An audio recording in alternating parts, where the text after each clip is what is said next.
Blue Mountain Resort!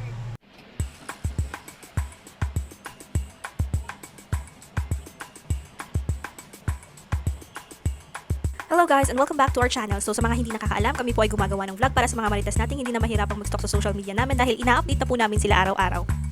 Kay Aling Tess, Pasko na, pasuyo naman, pakihit naman ang subscribe tsaka like button.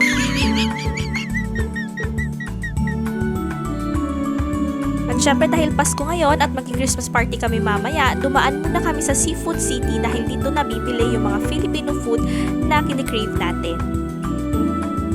And here, on the way na kami sa Blue Mountain, medyo 2 oras din yung biyahe namin, 2 oras yung layo niya sa Ontario kung saan kami nagsistay. At kung gusto niyo po malaman yung exact location, ay i-check na lang po natin si Maring Google para dyan. And welcome to Westin Trillium House, Blue Mountain. So dito kami nagstay na hotel habang nandito kami sa Blue Mountain. Isa ito sa pwedeng mastayhan pag pupunta kayo ng Blue Mountain at malapit siya sa Christmas Village. So dito kami nagstay at dito din kami magki-Christmas party mamaya. So we booked 2 rooms and luckily, yung isang room na nabook namin is na-upgrade sa presidential suite. So, eto yung presidential suite. Nag-iisa lang ito sa buong hotel. So, medyo malawak siya at malaki. And look at the view outside. Tingnan nyo naman yung view namin sa bintana namin malalaki. The Christmas Village at night. So, hindi natin palalampasin yan. Nagbalot ulit kami ng jacket at bumaba sa baba dahil gagala kami sa Christmas Village. So, eto yung door or yung way papuntang Christmas Village at kita nyo naman, kitang-kita na yung Christmas Village dun sa may background. So, ayan yung itsura ng hotel namin. So, again, it's Westin Trillium House, Blue Mountain Hotel. So, ayan, naglalakad na kami papunta dun sa Christmas Village. Mga 2 minutes walk lang naman. At ayan yung view ng hotel namin. Kasama yung Christmas Village. Yung sa likod, yan po yung snow mountain kung saan nagsiski tsaka nagsusnowboarding. Ayan, picture-picture si Luis. At medyo madulas po yung daanan. So, be careful po at make sure na naka-snow boots po kayo pag naglalakad dito dahil sobrang lamig po. Kailangan nakabalot po kayo. Kompleto yung gloves, yung snow pants, tsaka yung boots nyo pang snow din po dapat. Tsaka dapat naka-cover yung face tsaka yung ears para hindi po kayo ginawin. And here we are in the Blue Mountain Village. So pagpasok pa lang, feel mo na talaga yung Pasko dito sa Ontario. Tingnan nyo naman yung view. Isa itong Blue Mountain Village sa maraming tourist attractions sa Ontario. It has a lot of fun activities during summer at winter. For winter, yung activities nila included na yung ski and snowboarding, snow tubing, play all day sa Ridge Runner Mountain Coaster for kids. Parang roller coaster po siya pero nasa tuktok ng mountain.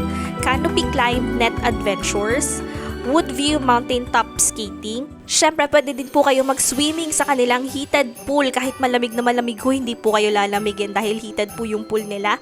Meron din silang axe throwing, may bunker arcade, at marami pang iba na sulit po para sa mga Talagang sulit na sulit pupuntahan itong Blue Mountain Village tuwing Pasko dahil mag-e-enjoy po yung buong pamilya.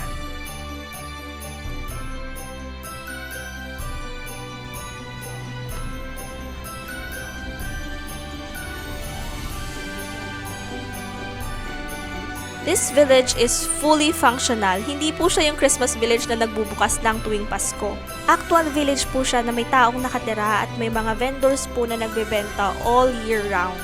Tuwang-tuwa po talaga ako nung nakapasok ako dito kasi parang nasa shooting po ako ng isang Hallmark movie. Totoo. Parang nasa movie set ka talaga pero amoy na amoy mo yung tinapay na binibake, yung pastries from the bakery, yung coffee na tinitimpla sa Starbucks tsaka sa Tim Hortons, tapos may mga kumakanta ng Christmas carols, nagbabatian yung mga turista sa kalye ng Merry Christmas, yung mga bata nagsaslide sa snow at nagtatawanan. Yung town square, may mga bonfire na pwede kang magpainit pag nilamig ka. At napapaliputan ka ng mga market stalls tsaka Christmas lights.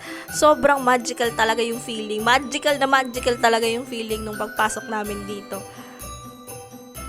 Sobrang ganda ho talaga ng lugar, pero pasensya na po kayo at dahil hindi po tayo naka-iPhone, hindi po nabibigyan ng justice ng camera ko yung ganda ng lugar na to. But the goal is, syempre mas share ko sa inyo yung experience, yung feelings nung naglalakad ako dyan, at kung gaano kaganda yung nakikita ko.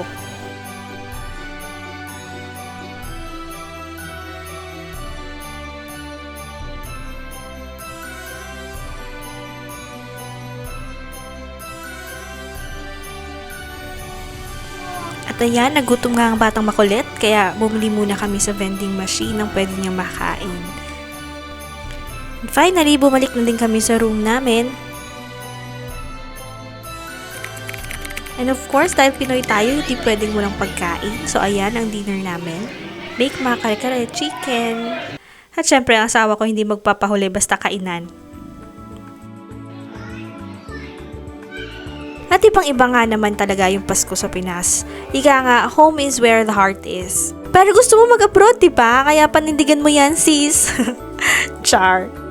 Meron din naman tayong kasabihan na grow where you are planted. Ang Pasko panahon ng pagkakwentuhan at pagmamahalan at ito ay selebrasyon ng kaarawan ng Diyos. Kahit saang parte ka naman ng mundo, pwede tayo mag-celebrate ng Pasko. Hindi man kasama ang pamilya, pero I'm sure pag Pinoy, resilient tayo, mahahanapan natin ng paraan para ma-enjoy ang diwa ng Pasko. Kami, with our Filipino family and friends here in Canada, nag-celebrate pa rin kami ng Christmas by exchange gift, meron kaming games, sayawan ng mga bata, at syempre, opening of gifts. Tuwang-tuwa nga si Luis dyan kasi ang dami niyang natanggap na regalo. Pati nga ako, meron din akong mga regalo na natanggap. Kaya kahit po malayo tayo sa ating pamilya, pwede pa rin po nating enjoyin ang Pasko. Babalik ko pag hindi ka siya. At ayan, nagbubukas na rin po ako ng mga gifts ko. And next day, December 25, Christmas morning, tingnan nyo naman yung view sa labas ng kwarto namin. At yan, kung makikita nyo po sa likod ay ang snow mountain kung saan nagsiski, nagsusnowboarding at nagsusnow tubing ang mga tao.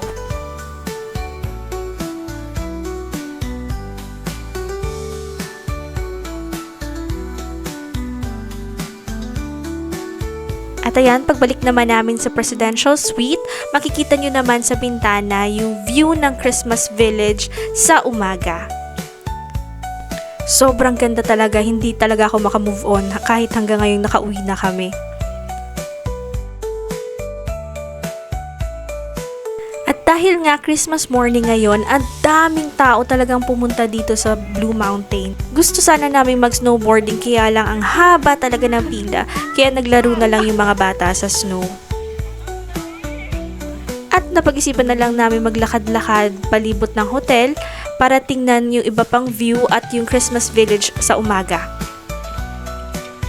So yan, papunta kami sa foot ng Blue Mountain para tingnan yung mga nag-snowboarding.